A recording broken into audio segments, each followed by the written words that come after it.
Good morning, everyone. My name is Rizzi Giacomo. I am an architect and I deal with 3D modeling and rendering for architecture and product design.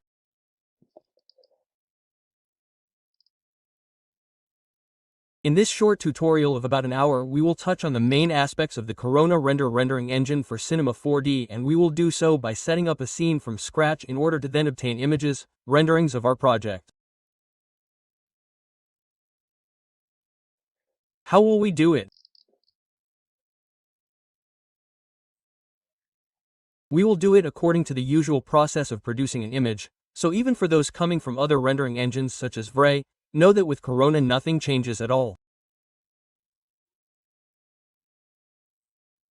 The process of producing an image is exactly the same.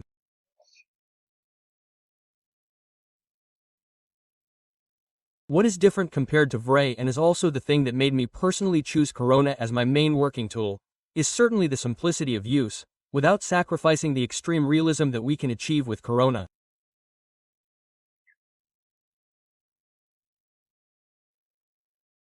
The video will cover several topics. So, as a first step, we will install and activate the rendering engine and we will look at the rendering settings.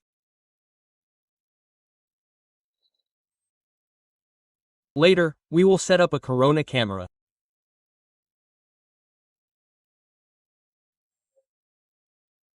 Then, we will set up the natural lighting for the project using Corona Sun and Corona Sky, as well as artificial lighting. So, we will use Corona Light.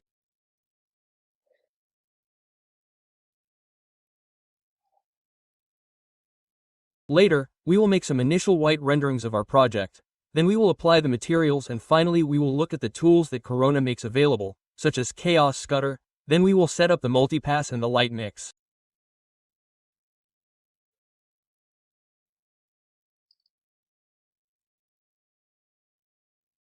The video concludes with Chaos Cosmos, which is nothing more than an online library of 3D models, HDRI textures, etc.